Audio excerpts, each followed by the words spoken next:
நம்ம சேனல்ல என்ன பார்க்க போறேன்னு பார்த்தீங்கன்னா, ஆகஸ்ட் 27ஆம் தேதி அன்று விநாயகர் சதுர்த்தியானது வருகிறது. இந்த விநாயகர் சதுர்த்திக்கு பிறகு ஒவ்வொரு ராசினியர்களுக்கும் அவங்க வாழ்க்கையில நிகழக்கூடிய மாற்றங்கள் என்னென்ன அப்படிங்கிறத பார்க்கலாம்.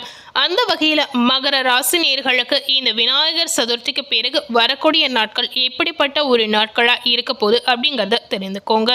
மகர ராசினியர்கள் எந்த நட்சத்திரத்தில் பிறந்திருந்தாலும் இந்த வீடியோவை ஸ்கிப் பண்ணாமல் முழுமையாக பார்த்து பயனடைங்க.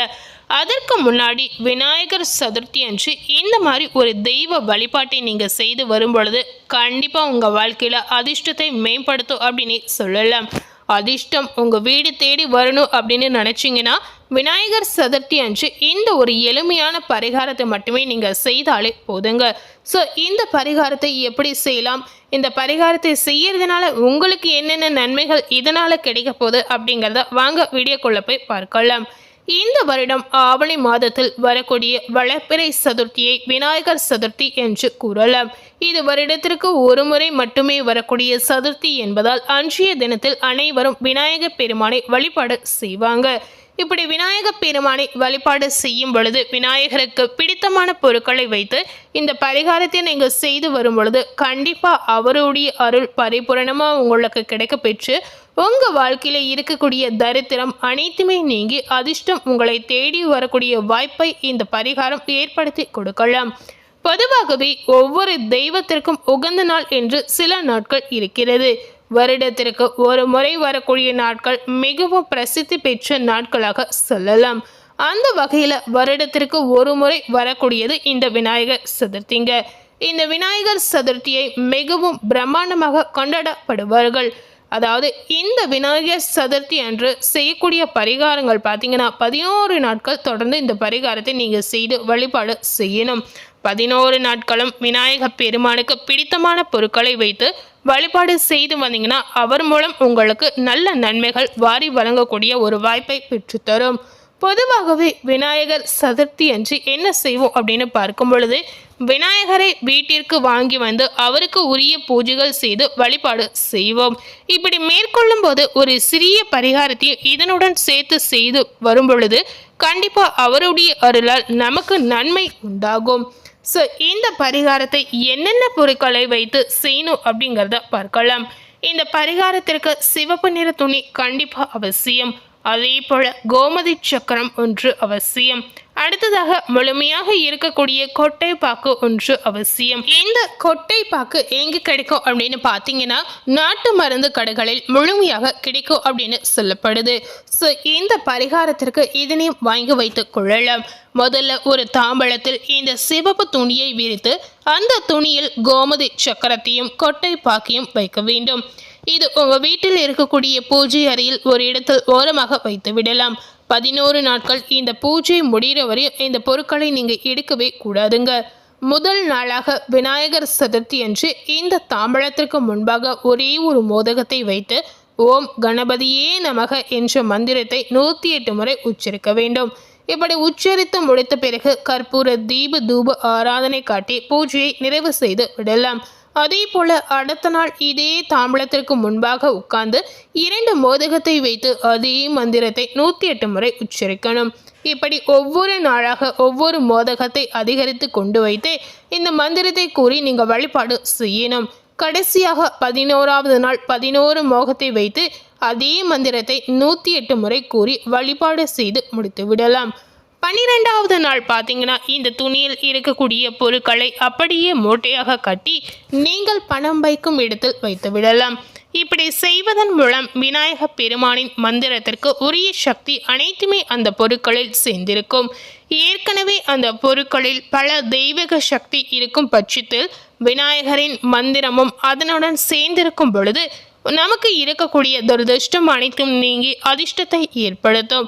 ஸோ இந்த பரிகாரம் எல்லாருமே செய்யக்கூடிய ஒரு எளிமையான பரிகாரமாக இருக்கிறதுனால மறக்காம விநாயகர் சதுர்த்தி என்று இந்த ஒரு விஷயத்தை செய்து பாருங்க. அதே போல் இந்த மோதகத்தை என்ன செய்யணும் அப்படின்னு பார்த்தீங்கன்னா பூஜை முடிந்த பிறகு வீட்டில் இருப்பவர்கள் மட்டுமே இந்த மோதகத்தை சாப்பிட வேண்டும். ஸோ கண்டிப்பாக இந்த பரிகாரத்தை மனதார எல்லாரும் செய்து வந்தீங்கன்னா விநாயகர் பெருமானின் அருளோடு உங்களுக்கு பல நன்மைகள் இதற்கு கிடைக்க போகுது. இதனால அதிர்ஷ்டம் உங்களுக்கு வீடு தேடி வந்து சேரக்கூடிய ஒரு வாய்ப்பும் கிடைக்கிறது. ஸோ முடிந்த அளவுக்கு மகர ராசி நேயர்கள் இந்த பரிகாரத்தை செய்து பாருங்க. ஸோ மகர ராசி நேயர்களுக்கு இந்த விநாயகர் சதுர்த்திக்கு பிறகு விநாயகர் பெருமானின் அருளால் ஏற்படக்கூடிய மாற்றங்களை பார்க்கலாம்.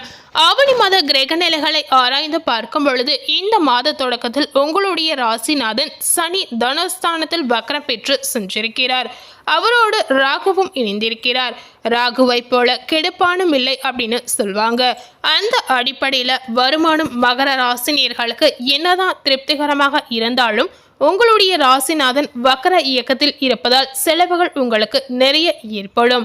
இதனால நீங்க இந்த சந்தர்ப்பத்தில் என்ன பண்ணணும் அப்படின்னு பார்த்தீங்கன்னா, உங்களுக்கு ஏற்படக்கூடிய செலவுகளை நீங்க சுப செலவுகளாக செய்வது நல்லதுங்க. பல இடர்பாடுகளுக்கு நடுவில் முன்னேற்றம் உங்களுக்கு ஏற்படும். ஆனாலும் பார்த்தீங்கன்னா வருமான பற்றாக்குறை உங்களுக்கு ஏற்படாது. இது போன்ற வக்கர காலங்களில் இல்லத்திற்கு தேவையான அத்தியாவசிய பொருட்களை வாங்குவது உங்களுக்கு நல்லதாக இருக்கலாம். பூர்வ புண்ணிய ஸ்தானாதிபதி சப்தஸ்தானத்திற்கு வரும்பொழுது புனித பயணங்கள் உங்களுக்கு அதிகரிக்கும். சுக்கிர பகவான் இந்த மாதிரி உங்களுடைய ராசியில் இருக்கக்கூடிய இந்த நேரத்தில் உங்களுக்கு புகழ் கண்டிப்பா அதிகரிக்கும். உடல் ஆரோக்கியத்தில் இருந்த தொல்லைகள் கண்டிப்பா நீங்கிடும். மகர ராசி நேயர்கள் ஒரு கடனை அடைக்க மற்றொரு கடன் வாங்கி வந்து உங்களுக்கு தொடர்ந்து வருமானம் வந்து கொண்டே இருக்க போது இனி வரக்கூடிய காலகட்டம் நல்ல சந்தர்ப்பங்களை கொடுக்கக்கூடிய ஒரு சிறப்பான காலகட்டமாக இருக்கிறதுனால கண்டிப்பா உங்களுடைய புத்திசாலித்தனத்தை பயன்படுத்திக் கொள்வது ரொம்பவே அவசியம். தொழில் வளர்ச்சி சிறப்பாக இருக்கலாம். உத்தியோகத்தில் உள்ளவர்கள் விருப்ப ஓய்வில் வெளிவந்து சுய தொழில் தொடங்கும் முயற்சியில் ஆர்வம் காட்டுவீர்கள். பிள்ளைகளின் முன்னேற்றம் உங்களுக்கு திருப்திகரமாக இருக்கலாம். கெட்டவன் கெட்டிடில் கிட்டிடும் ராஜயோகம் என்பதற்கேற்ப மறைந்த புதனால் நிறைந்த தனலாபம் உங்களுக்கு கிடைக்க போது மாமன் மைத்துனர் வழியில் ஏற்பட்ட மனக்கசப்புகள் வரலாம். கரைந்த சேமிப்புகளை ஈடுகட்டக்கூடிய ஒரு சூழலும் உங்களுக்கு பிறக்கலாம். உத்தியோகத்தில் நீங்கள் எதிர்பார்த்த முன்னேற்றம் இந்த நேரத்தில் கிடைக்க போது ஒரு சிலருக்கு இடமாற்றம் ஊர் மாற்றம் கண்டிப்பா அமையலாம். வெளிநாடு சென்று பணிபுரிய வேண்டும் என்று விருப்பப்பட்டவர்களுக்கு அதில் கொஞ்சம் தாமதம் ஏற்படலாம். விலகி சென்ற உடன்பிறப்புகள் விரும்பி வந்து இணையக்கூடிய வாய்ப்பை ஏற்படுத்தும். பொது வாழ்வில் உள்ள மகர ராசி நேயர்களுக்கு மக்கள் செல்வாக்கு கண்டிப்பா அதிகரிக்கும். இதுவரை எதிர்பார்த்த பொறுப்புகள் இப்பொழுது உங்களுக்கு கிடைக்க போகுது. உங்களுடைய ராசிக்கு 4, 11 ஆகிய இடங்களுக்கு அதிபதியானவர் செவ்வாய் பகவான். இவர் தொழில் ஸ்தானத்திற்கு வருவதால் தொழிலில் வளம் சிறப்பாக இருக்க போது வாடிக்கையாளர்களின் எண்ணிக்கை இதனால் உங்களுக்கு உயரலாம். எதிர்காலத்தை பற்றிய பயம் இந்த நேரத்தில் உங்களுக்கு அகன்றுவிடும். வியாபாரம் வெற்றி நடைபெறக்கூடிய சூழலை ஏற்படுத்தி கொடுக்க போது உத்தியோகத்தில் உயர் அதிகாரிகள் உங்களுக்கு ஆதரவை தருவாங்க. வளர்ச்சி அதிகரிக்கும் நேரமாக இந்த காலகட்டம் இருக்க போது இடம் வாங்குவது பூமி வாங்குவது போன்றவற்றில் ஆர்வம் காட்டுவீர்கள். கட்டிடம் கட்டும் பணி கூட உங்களுக்கு தொடரலாம். இந்த நேரத்தில் பார்க்கும் பொழுது மகர ராசி நேயர்களுக்கு 10ஆம் இடத்திற்கு அதிபதியானவர் சுக்கிர பகவான். இந்த நேரத்தில் கொஞ்சம் கவனமாக செயல்படுவது உங்களுக்கு அவசியம். விரயங்கள் கொஞ்சம் கூடுதலாக இருக்கக்கூடிய இந்த நேரத்தில் நீங்கள் இந்த மாதிரி விஷயத்தை பின்பற்றலாம். அன்பு நண்பர்களின் ஆதரவு இந்த நேரத்தில் குறைய போது தொழிலில் யாரையும் நம்பி செயல்பட முடியாத சூழல் ஏற்படும். அதே போல தொழிலில் போட்டிகள் உங்களுக்கு அதிகரிக்கும். ஆரோக்கியத்தில் இந்த நேரத்தில் நீங்க கொஞ்சம் கவனம் செலுத்துவது அவசியம். பொது வாழ்வில் உள்ள மகர ராசி நேயர்களுக்கு உங்களுடைய எண்ணங்கள் எளிதில் நிறைவேறும். தொழில் வியாபாரம் செய்யக்கூடிய நேயர்களுக்கு போட்டிகளுக்கு மத்தியில் முன்னேற்றம் கிடைக்கலாம். உத்தியோகத்தில் உள்ள நேயர்களுக்கு தலைமையின் ஆதரவு ஏற்படும். கலைஞர்களுக்கு சந்தர்ப்பம் சாதகமாக அமையலாம். பெண்களுக்கு குடும்ப முன்னேற்றம் அதிகரிக்கும். பணவரவு பெண்மணிகளுக்கு திருப்தி தரக்கூடிய வகையில் இருக்க போது மாணவ மாணவிகளுக்கு படிப்பில் அக்கறை கண்டிப்பா இந்த நேரத்தில் அதிகரிக்கும். ஸோ இந்த விநாயகர் சதுர்த்திக்கு பிறகு மகர ராசி நேயர்களுக்கு விநாயகர் பெருமானின் அருளால் ஏற்படக்கூடிய மாற்றங்களை இந்த வீடியோ மூலம் பார்த்து தெரிந்திருப்பீங்க. அதே போல் விநாயகர் சதுர்த்தி அன்று செய்யக்கூடிய முக்கியமான பரிகாரத்தை எப்படி செய்யணும் அப்படிங்கிறதையும் பார்த்துருப்பீங்க. ஸோ இந்த வீடியோவை நீங்கள் பார்த்து பயனடைந்த மாதிரி உங்கள் ஃப்ரெண்ட்ஸ் அண்ட் ஃபேமிலி பார்த்து பயனடையணும்னு நினச்சிங்கன்னா இந்த வீடியோவை உங்கள் ஃப்ரெண்ட்ஸ் அண்ட் ஃபேமிலிக்கு லைக் பண்ணி ஷேர் பண்ணுங்கள். மேலும் இது போல ஒரு புதிய தகவலை தெரிந்து கொள்ளணும் அப்படின்னு நினைச்சீங்கன்னா மறக்காம நம்ம சேனலை சப்ஸ்கிரைப் பண்ணி அதே போல பக்கத்தில் இருக்கக்கூடிய பெல் பட்டனையும் மறக்காம ப்ரெஸ் பண்ணிடுங்க. நீங்கள் சப்ஸ்கிரைப் பண்ணால் மட்டுமே நம்ம சேனலில் போடக்கூடிய எல்லா நியூ அப்டேட்டான வீடியோஸும் நீங்கள் உடனுக்குடன் பார்த்து தெரிந்து கொள்ளலாம். ஸோ மறக்காமல் சப்ஸ்கிரைப் பண்ணி பெல் பட்டனை ப்ரெஸ் பண்ணிவிடுங்க. தேங்க்யூ.